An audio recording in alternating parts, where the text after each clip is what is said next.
Welcome to Al Ginkgo, your virtual campfire talk with fellow eclectics, kindling knowledge synthesis.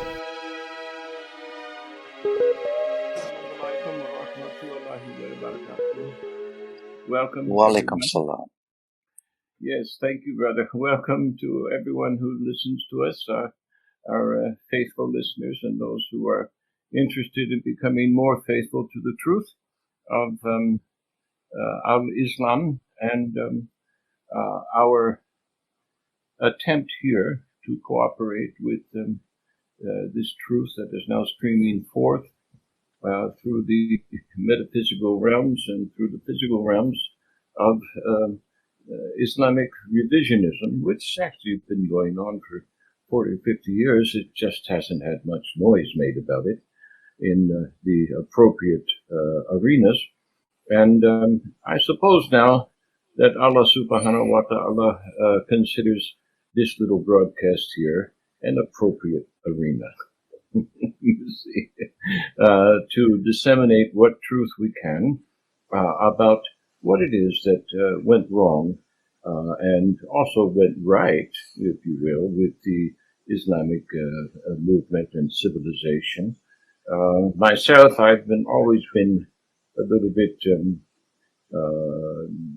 surprised at how much time and effort is made in academic circles to become enamored with what is called the classical period of Islamic civilization, the golden era.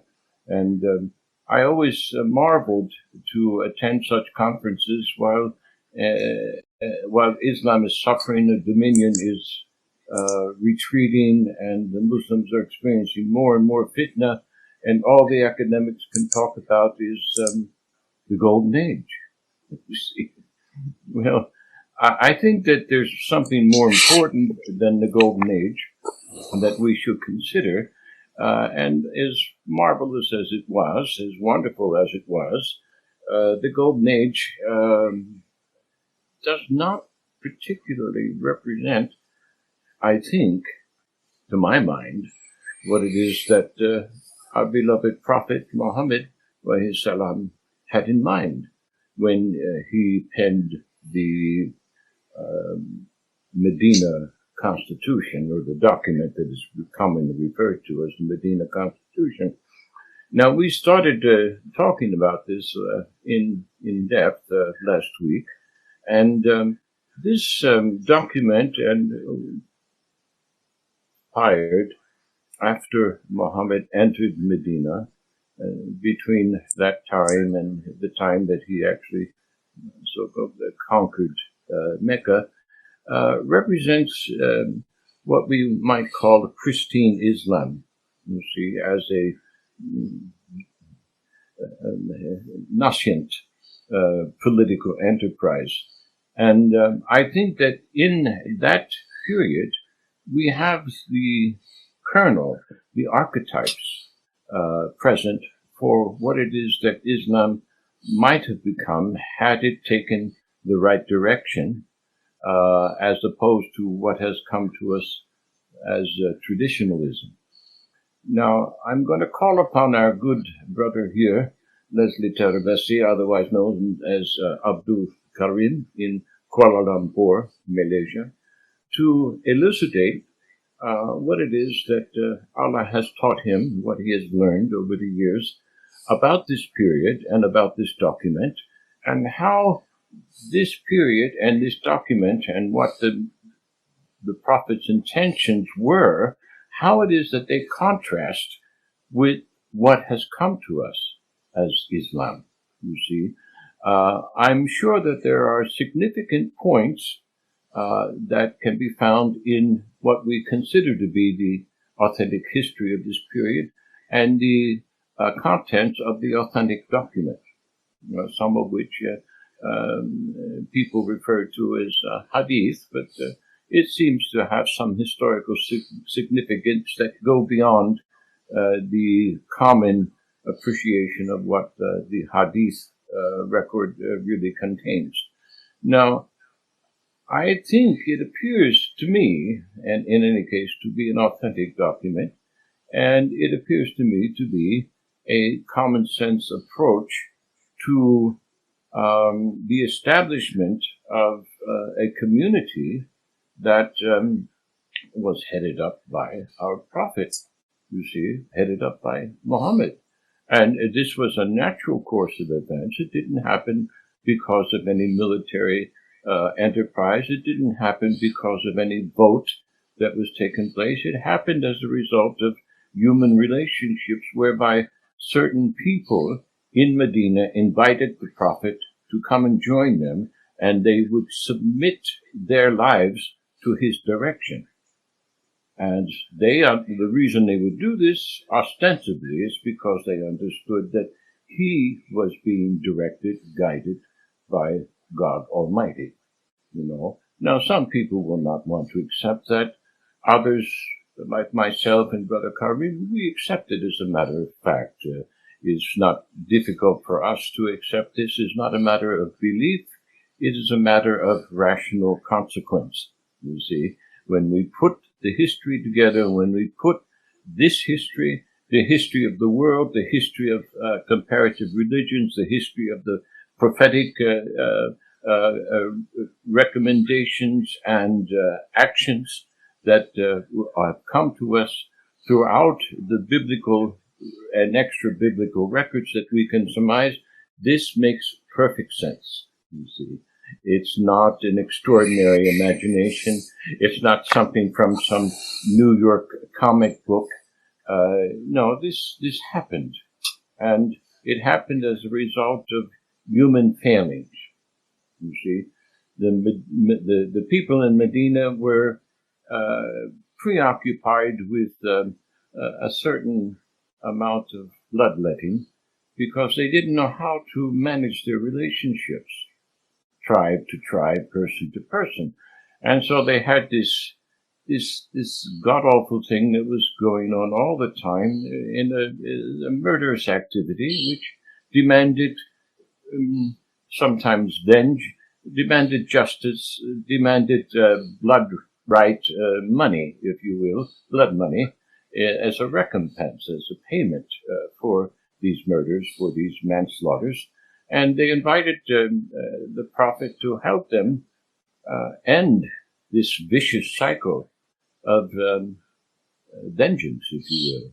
That's how I see some of it. Now, that wasn't the entire content of the purpose that the people of Medina, the Ansars and the others who would soon become Muslims invited, and those who were not concerned about Muslims at all. They just heard about this great guy who everybody trusted, you see, and who was filled with wisdom. They said, come on, help us out here. We'll provide you with protection because we need your guidance, which translates as we need divine guidance to help us end our stupidity. So, if I'm sort of summarizing that properly, I will end there, brother, and ask you how it is that this document compares and contrasts to what has come to us as the Islamic Caliphate. What is it that is unique about the Medina period and the Medina Constitution? Inshallah. Yes, thank you, Brother Omar. Let's begin by... Yeah, thank you once again for this opportunity to share some thoughts with you and your viewers on this very important document, the Medina Charter. Some people refer to it as a constitution. You could even refer to it as a pact. Mm-hmm. So now, how do we begin? I think as a former student of political science, perhaps I could begin by noting once again that this was as much a political document as any that we have, in our possession, to my knowledge. The Quran, as you know, is not primarily a political document. It is a document, it is a guidance from Allah subhanahu wa ta'ala for humanity to bring them out of darkness into light and this was the Risala, or the mission of the Prophet Muhammad, peace be on him. So this does not mean, however, that that because the Quran is not primarily a political document, that it does not have any political implications. Of course it does. Because the Quran, among other things, apart from teaching us about Tawheed and about the need to practice justice and to be ethical, to be rational and to value freedom, all these values that seem to be so glaringly absent, for example, from Bukhari, because we do not find any books on justice, ethics, rationality, freedom or reason in Bukhari, which is really quite astonishing, by the way. So what I'm trying to say is that the political community that has arisen in Medina was, how do I put it? We can see it as a kind of practical implementation of the Quranic principles. The principles are already there. And so when the Prophet was expelled basically out of Makkah by his enemies, and he was invited to come to Medina by his friends there, at that time, we have to remember that, like you mentioned just now, there was a lot of fighting going on among, the different tribes, including between the Jewish tribes and the Arab tribes, and of course there were also a number of sub-tribes. So the Prophet, was brought in part as a sort of referee. He had a reputation for fairness and justice, and so he would arbitrate between, the different communities that were fighting each other, and hopefully bring peace to the community. And peace, once again, is a prime objective of Islam and of the Quran. So he was called upon to realize in practice the teaching that he was preaching while he was in Makkah for 13 years. So no doubt that was quite a challenge. But of course, as with every other challenge that he faced, I think he came through with sterling, as it were, results. And the community was, I think, a great success. Now, what is the significance of this community for us today? I think the significance of the Medina community and the charter, which it reflects, the charter is sort of like a blueprint, the rules of the game, so to speak. How are we going to get along together? Mm-hmm. As you know, we had some riots in Los Angeles not that long ago, and one of the fellows there, I think his name was Rodney King. He said, "Can we all just get along?" You see, so. Yes, yes. That something similar was required also in Medina at the time of the conflicts. Mm-hmm. Mm-hmm. So now, what are the distinguishing features of this document? You mentioned last time, but can we sort of look at the main points? So I have actually jotted down some of them, and I try to keep it short because there were altogether 47 clauses in the charter.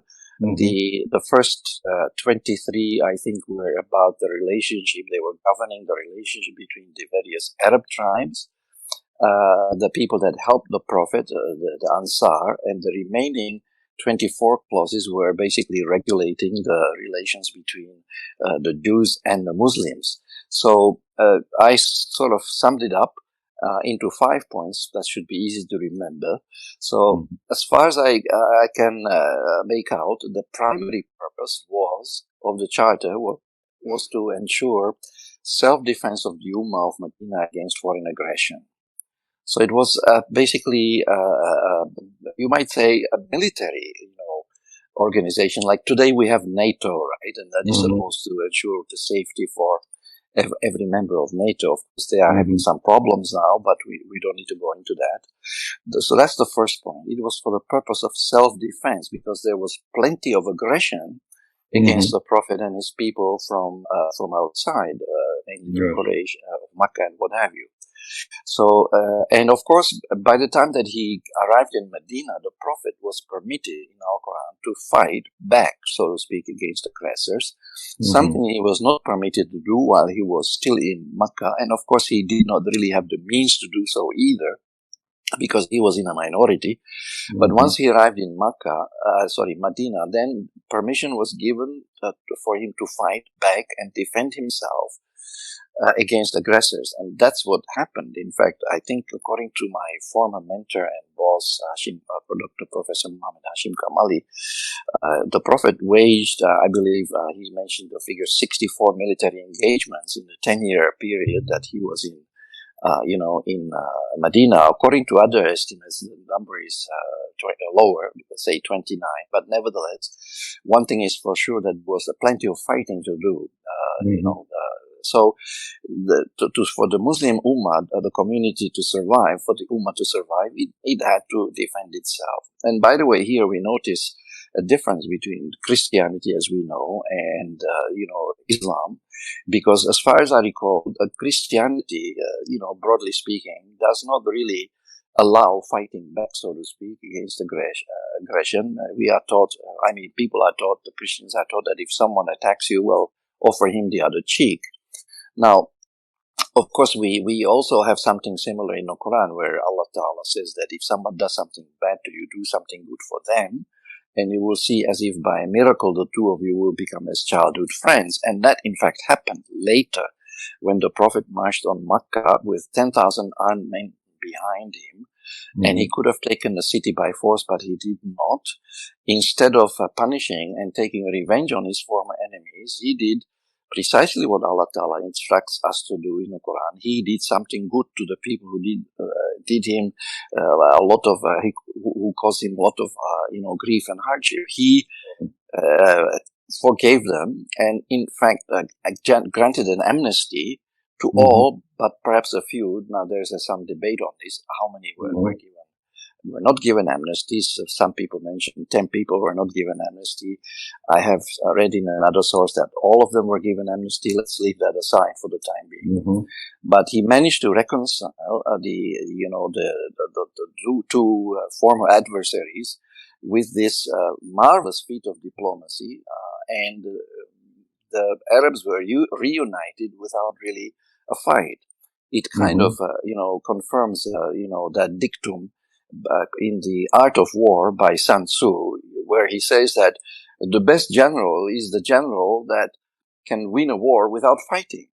Yes. It seems to me that is precisely what the Prophet did. So we need to give him credit for this brilliant leadership and a marvelous example of diplomacy, an example of successful conflict resolution. So this was an amazing feat. Yes. So the Medina Constitution or Charter kind of paves the way for this, and it's actually a beginning of this process, because in Medina the Prophet did manage to reconcile former enemies, the Arab tribes and the Jewish tribes, and so in that sense he also achieved a kind of diplomatic victory, that he managed to bring peace to the people that were formerly fighting each other. So once again, peace. He was the peacemaker. And some people even like to translate, like for instance, Brother Edip Yüksel, he likes to translate the word Muslim as someone who makes peace. And in fact, if I recall correctly, there's even a hadith according to which the Prophet allegedly said that someone asked him a question, and he said, well, shall I tell you something which is better than prayer, fasting, and charity? And then they said, well, what is that, Rasulullah? And he replied by saying, it is to bring peace to people that are fighting each other. So even in his hadith, although I don't consider the hadith to be revelation, but that doesn't mean that there aren't any hadiths which are, that every hadith has to be rejected. I don't take that view. Some of the hadiths may very well be true, even though they may not be verbatim, but they are still true. So I think we can quote them, as long as we do not treat them as revelation or wahiyah, or as equal to the Quran, or as a source of Islamic law. So what I'm trying to say is that the Prophet was here active in his capacity as a peacemaker, the Muslim par excellence. So now that the charter itself, it puts in writing. So, and let me just summarize what you said so far. This is a very important point, and I just want to emphasize it, if you will, that the whole basis for this charter was not, just to provide a safe haven, you see, for the Prophet himself, but it was to provide a wider safe haven for the peoples involved in this section of the world, in this region, because what he was about to do was to establish peace, you see. to the best of his abilities, and that's why he was invited. So, and that is the essence of the term Islam, if I am to understand that correctly. So I just want to emphasize that because this is the first time that I have heard someone of your stature as an academician in the Islamic world articulate it so clearly. Thank you, Brother Omar. So I only covered so far the first two of the principles. Yes. Sorry, the first one, I believe. So now, self-defense of the Ummah of Medina against foreign aggression was the primary purpose. I would put it at number one. Because first off, obviously, you have to survive before you can do anything else. Number two was that all the signatories of the pact, can I refer to it also as a pact or the charter, both the Jews and the Arabs were considered as a part of the Ummah. You see, now this is a very important point because it implies suggests a sort of equality, in a sense that they are all citizens of the same ummah. Of course, it doesn't mean that they all have to be of the same religion. Clearly, there were different faiths here, the Jewish faith and the Arabs, and there were even some non-believers, I believe, in Medina at the time. So there was no, as it were, discrimination against any particular minority, and the concept of zimmis was not there at all. It's not not mentioned, you see, in the document. So it was in some ways, a very egalitarian document, yet it was very Islamic because after all, the Prophet as a Muslim was the leader of the community, and he was the arbitrator, and any disputes would have to come to him. Just like the Quran also says, if people, if you disagree anything, well, take it to Allah and the Messenger, for as it were arbitration. So now so all these signatories were part of the Ummah. As I mentioned in our last discussion, some Muslim brothers and sisters would probably have difficulty with treating the Jews as part of the Ummah, but given the past, what happened since that time until now.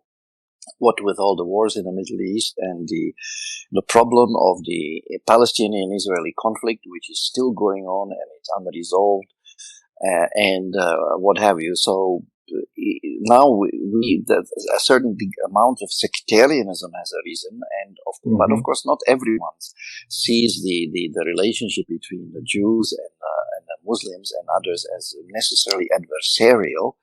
I have mentioned last time that the United Arab Emirates is building a complex of the so-called Abrahamic faiths, and in it there will be, I think it's scheduled for completion this year, if I'm not mistaken.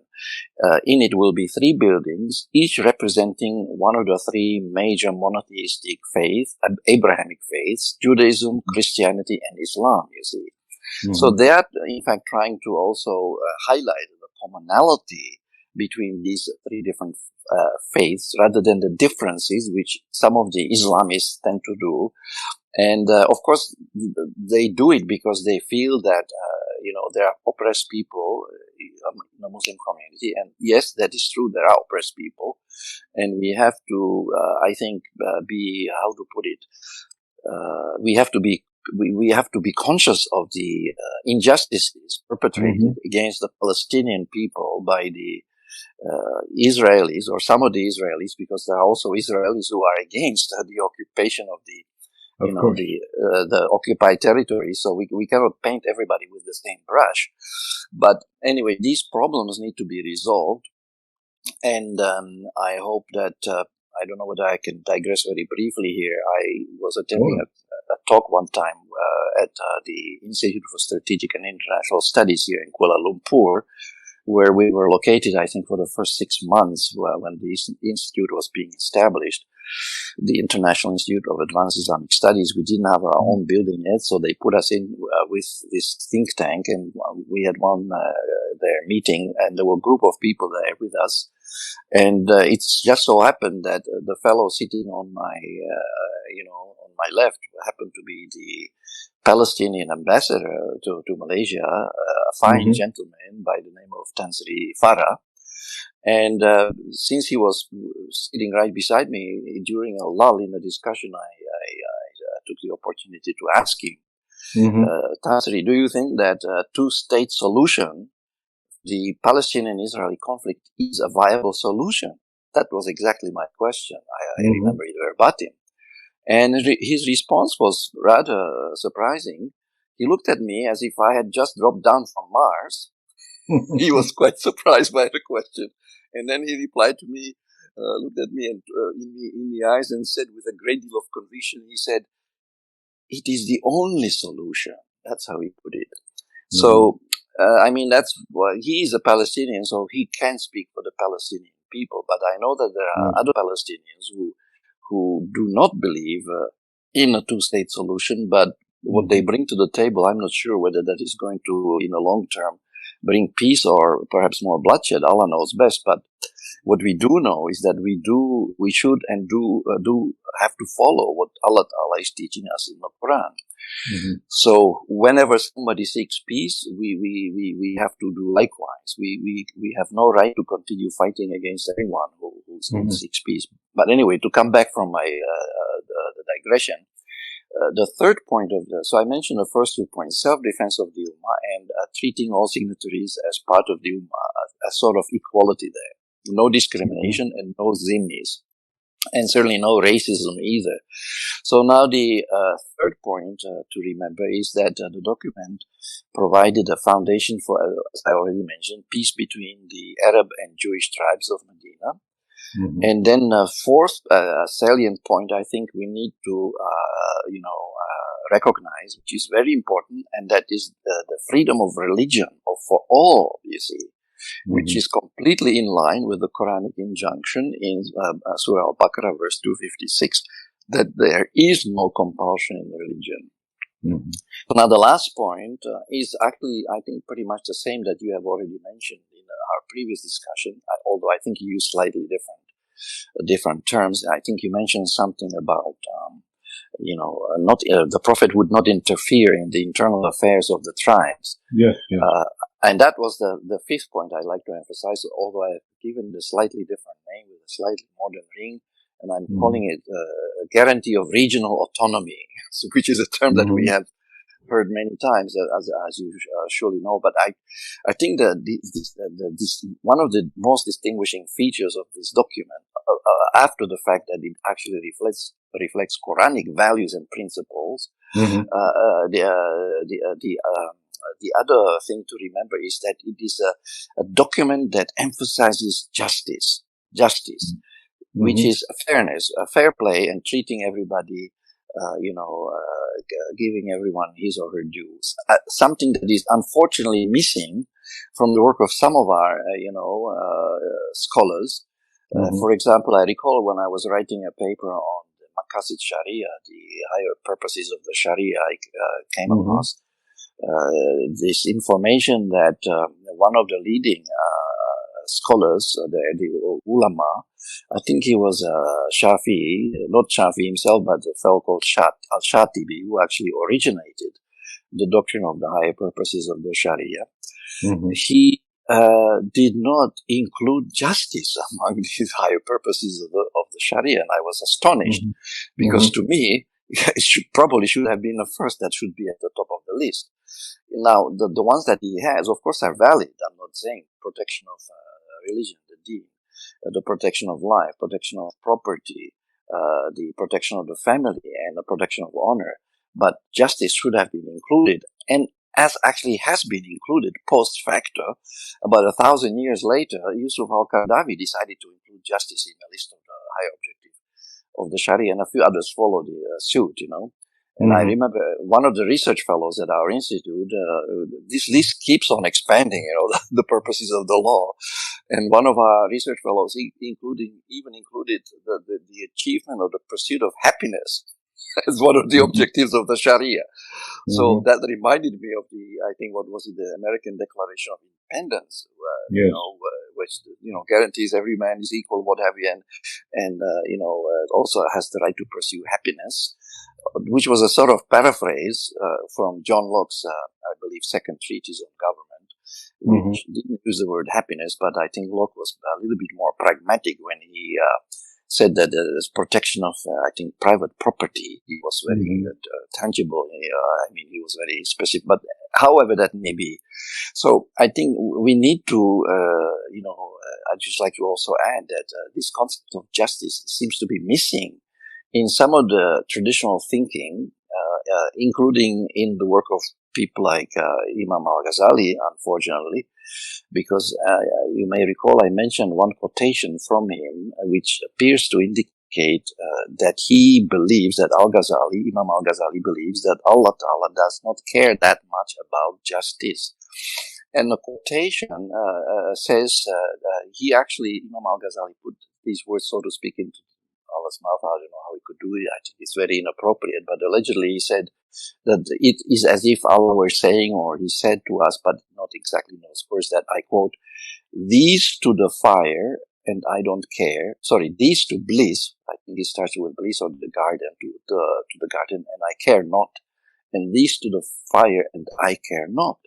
So he makes it look like as if Allah Ta'ala did not care about what people did before he assigns them to either Jannah or Jahannam, which to me is very preposterous.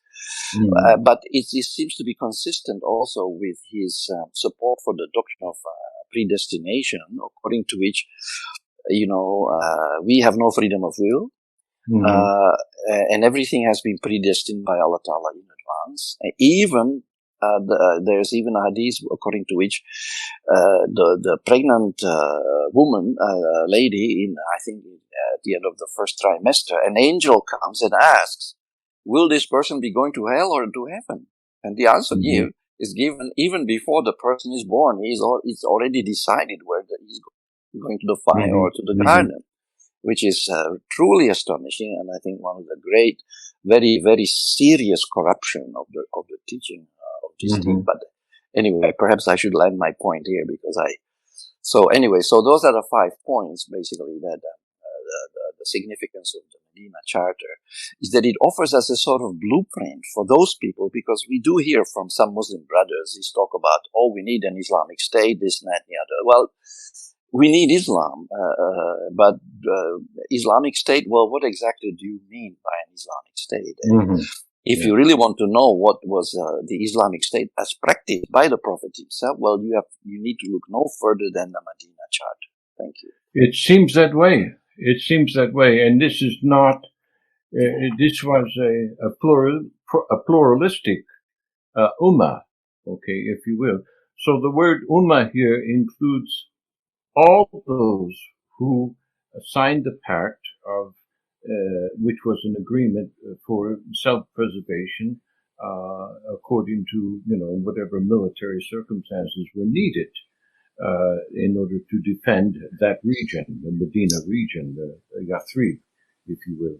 So, this is an entirely different, concept of what came to us and what now has been understood by many of an Islamic state under some sort of theocratic central government, which is going to preside over every court in the system.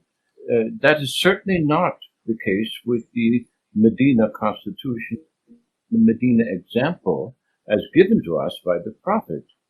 The local autonomy was preserved so that each tribal leader and group of elders, the ring of elders in the tribal circle, they determined they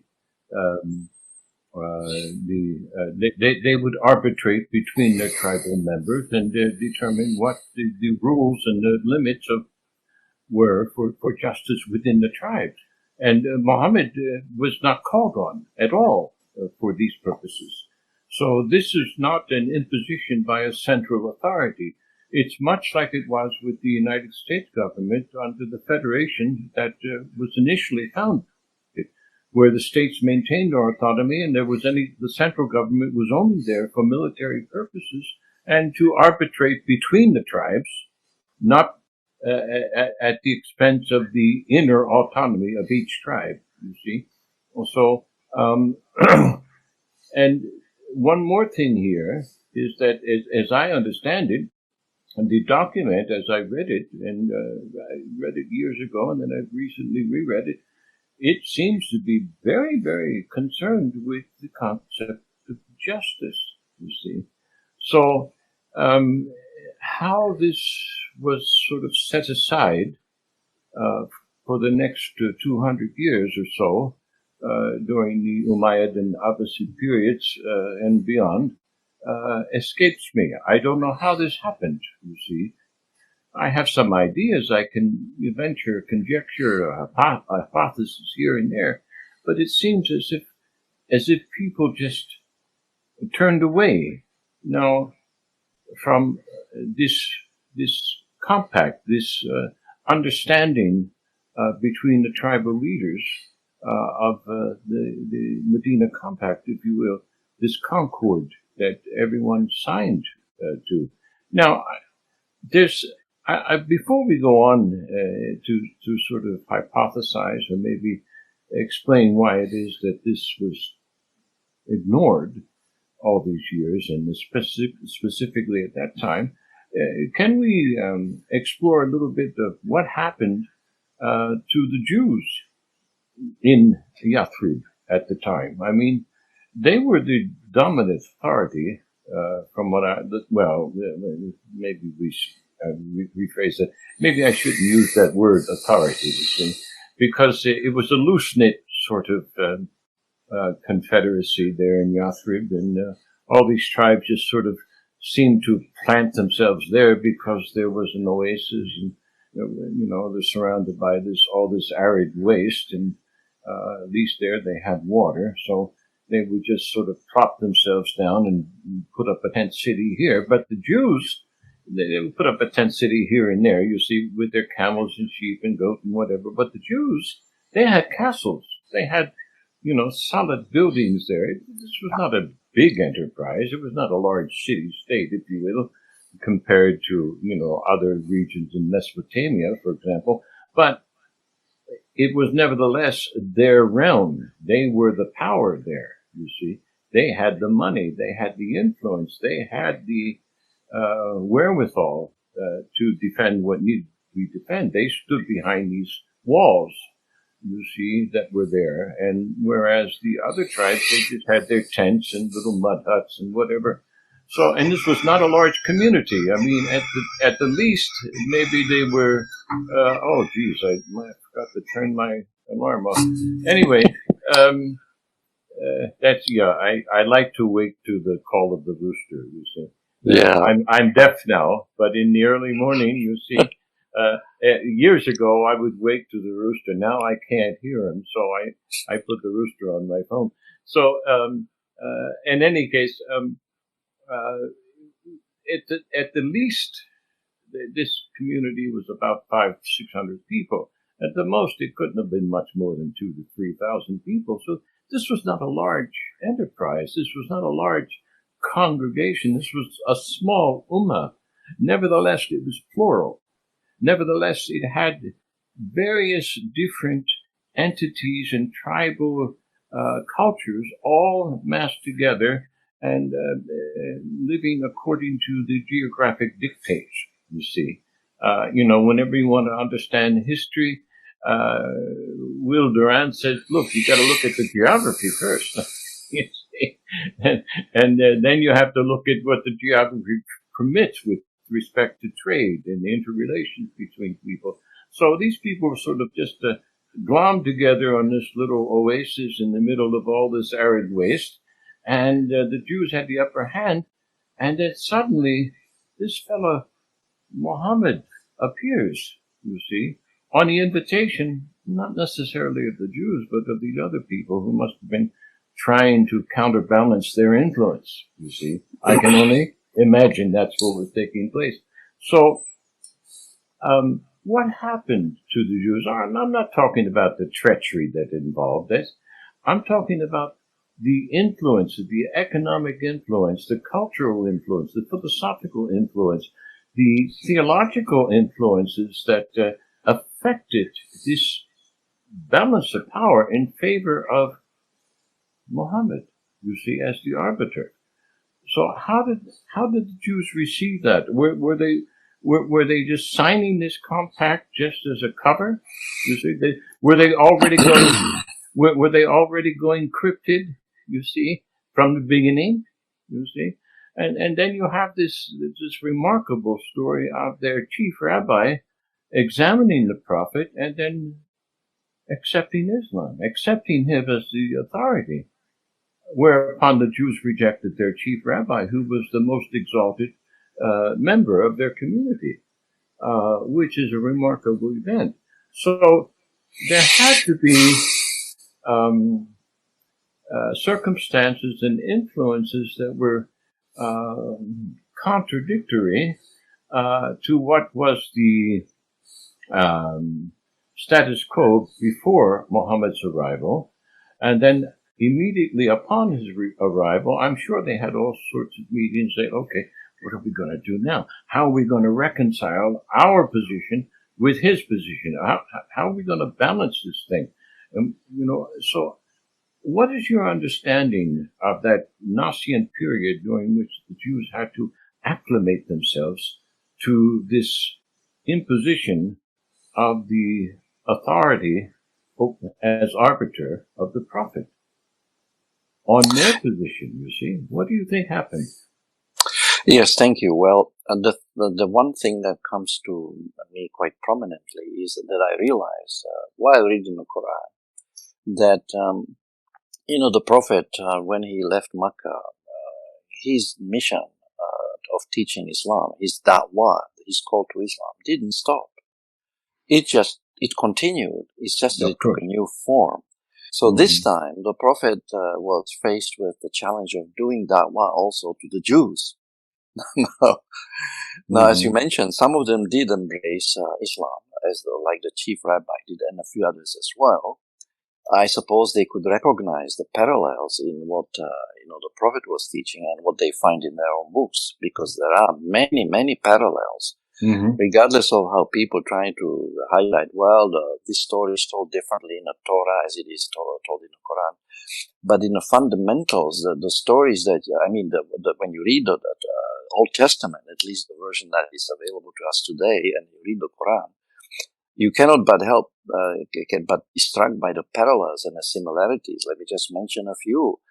The story of creation, the story of Adam, the story of Abel and Cain, the two brothers. Then we have the story of Noah, Lut, Musa coming out of Egypt, and it just goes on and on.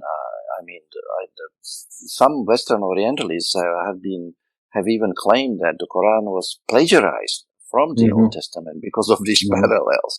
So obviously they could. So there was grounds for some of the Jews to embrace Islam because they could see the parallels, between their own religion and the deen of Islam, which, by the way, I believe is actually the same religion as what they had. It's just that because when Allah Ta'ala says there's only one religion that is acceptable to him, and that is Islam, certainly.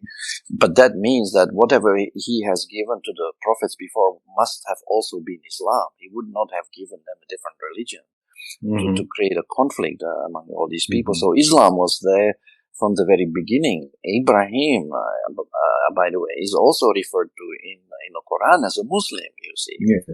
So a fact which is overlooked by some translators who, because of their ethnocentric bias, that they refuse to use the word Muslim, even though the Arabic word is exactly that.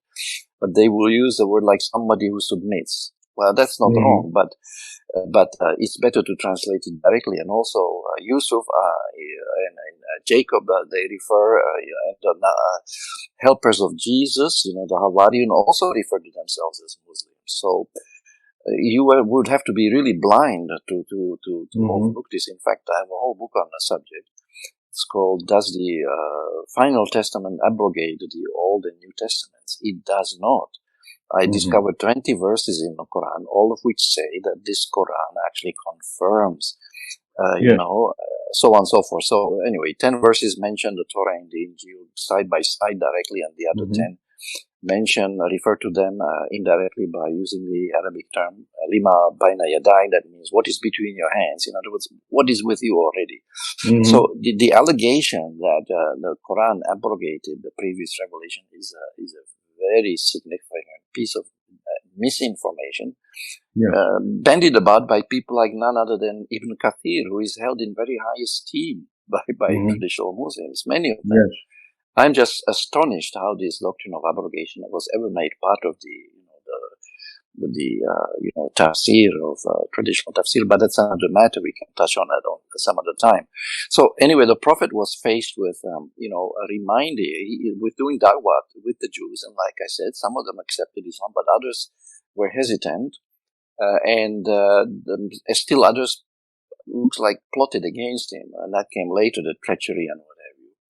Mm-hmm. But of course, the Prophet did not know, who were the sincere people around him and who were the hypocrites, because that is made clear even to us by Allah Ta'ala in the Quran, that even the Prophet himself did not know who were the hypocrites, But Allah knows them, you see. So I think the relations between the Prophet, the Muslims and the Jews were there were like at least two groups here, or three groups. One that cooperated with him and embraced the faith of Islam. Two, that was kind of unsure and hesitated to embrace Islam. And three, the third group was the people that actually plotted against him and wanted to bring down the regime, the polity of Medina, you see. Mm-hmm. Now, with respect to the last group, that would have been, that kind of action, plotting to bring down a community, would probably be equivalent to what we call today treason.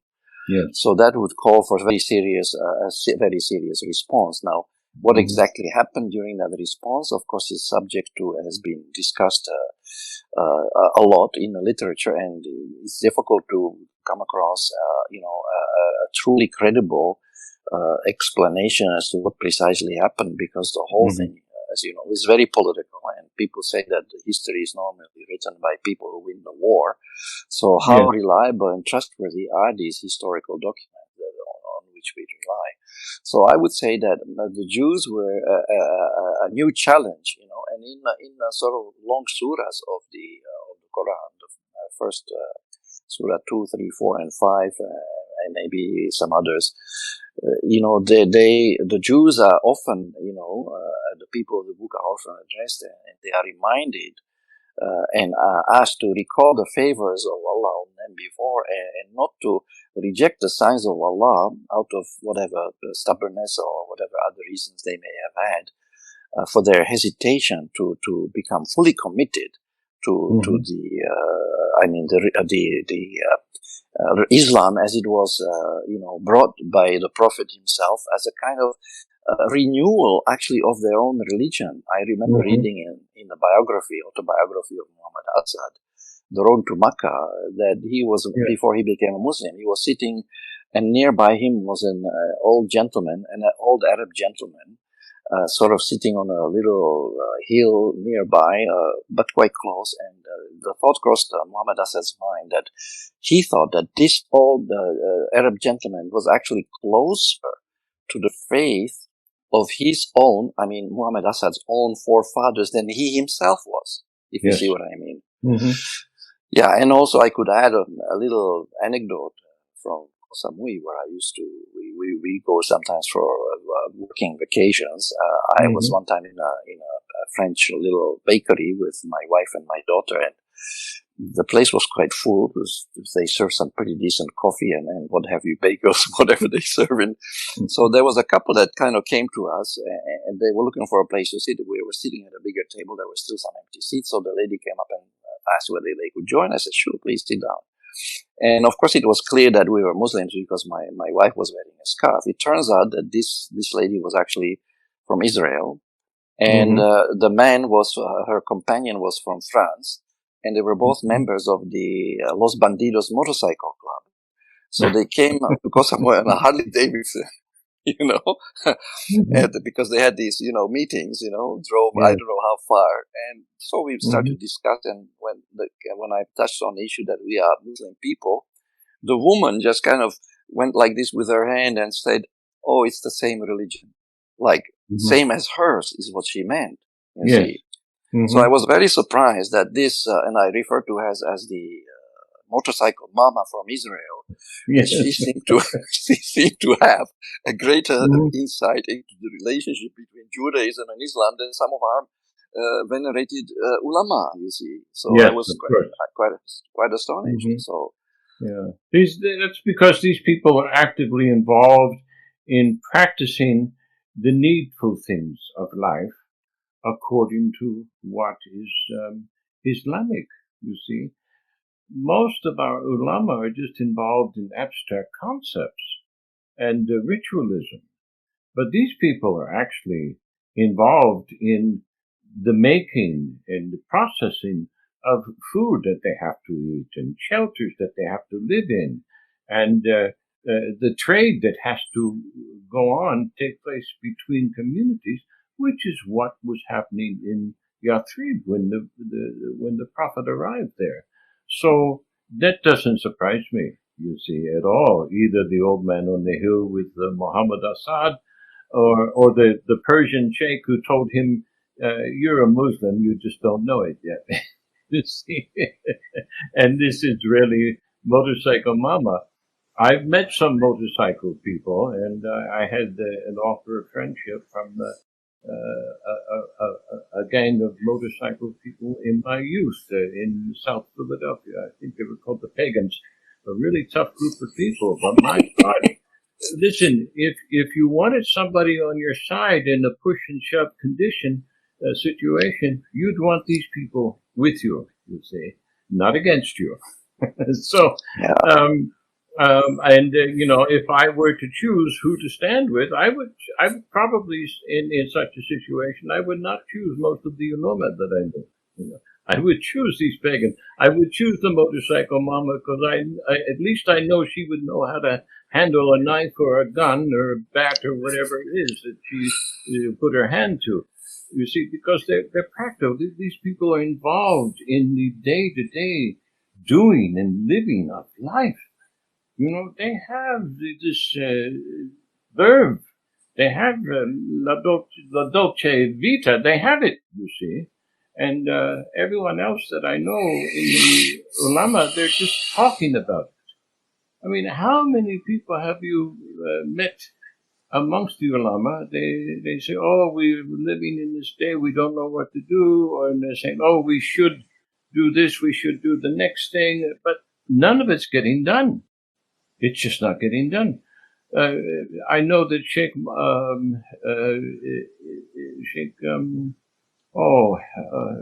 Hussein, Sheikh Hussein has been talking about building a Muslim village there in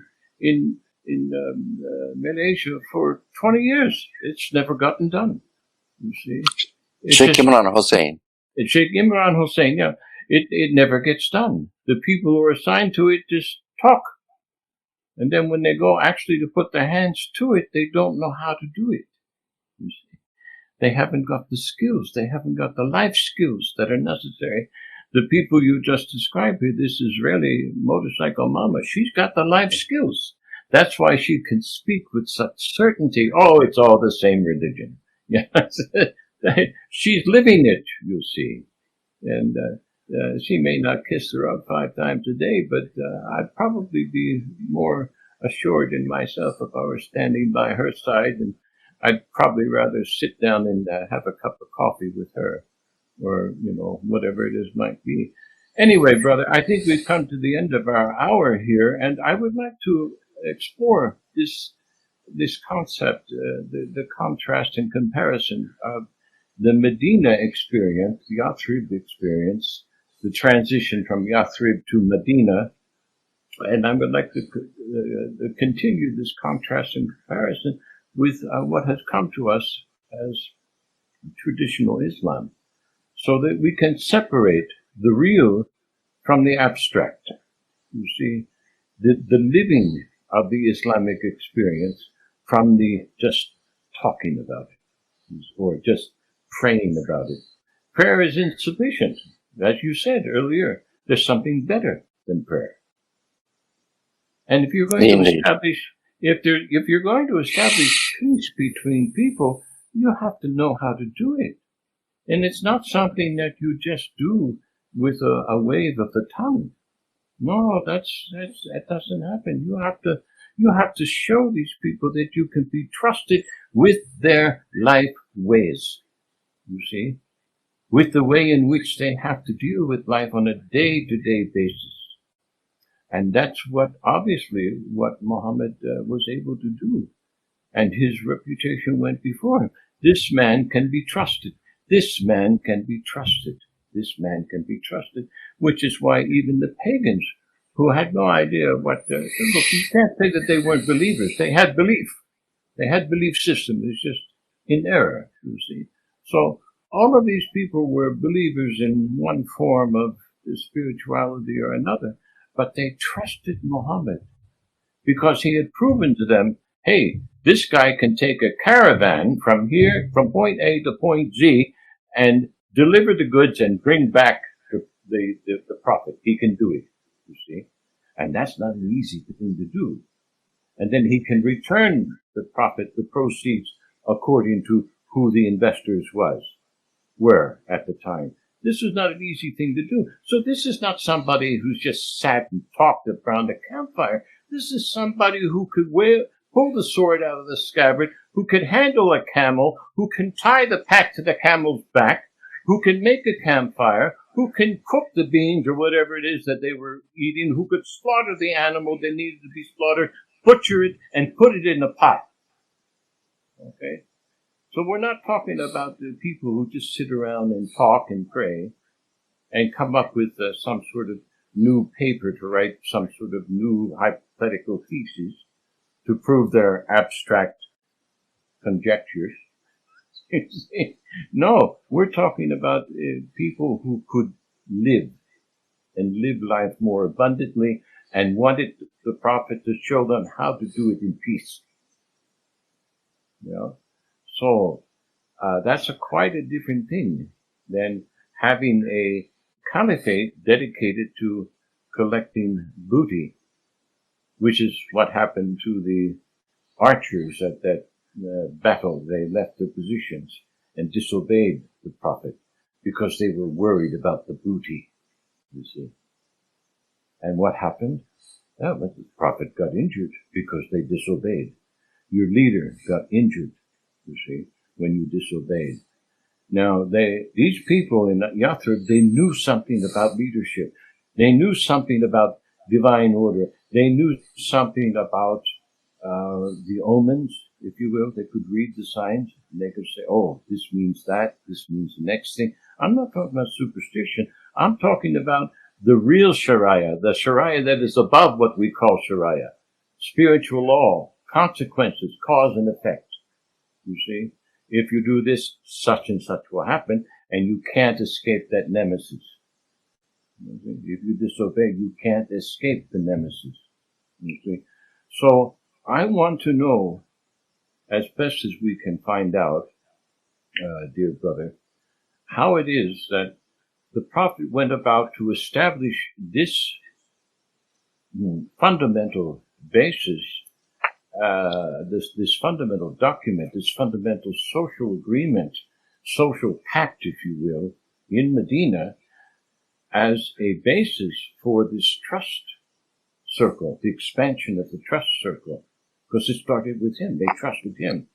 So if they trusted him, then they offered him their allegiance so that the trust circle could expand for the safety of all, you see.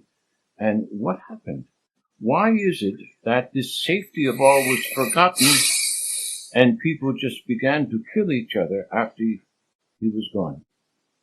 You see, civil wars, and then Sultan killing son and brothers and all of this sort of thing, all throughout the ages. What happened to the peace? What happened to the peace that they wanted in Yathrib and that he began to establish? You see, are we going against human nature here? No, I don't think so. I think what human nature is going against what the divine decree is to become the better human, you see. The less selfish one, which is what they said. The Quran says that Cain became one of the selfish ones. Kabil became one of the selfish ones, you see. And if you're going to be selfish, you can't expand this trust circle unless it's just an artificial outward form of what is lacking in the interior. So, brother, let us pursue this, because I think that we're onto something here that will show, by comparison and contrast, what it is that truly happened to the Ummah of Muhammad, which began in Yathrib. Yes, let's do that. I think that's a good idea. Insha'Allah. So with that having been said, brother, wassalamu alaikum, rahmatullahi wa barakatuh.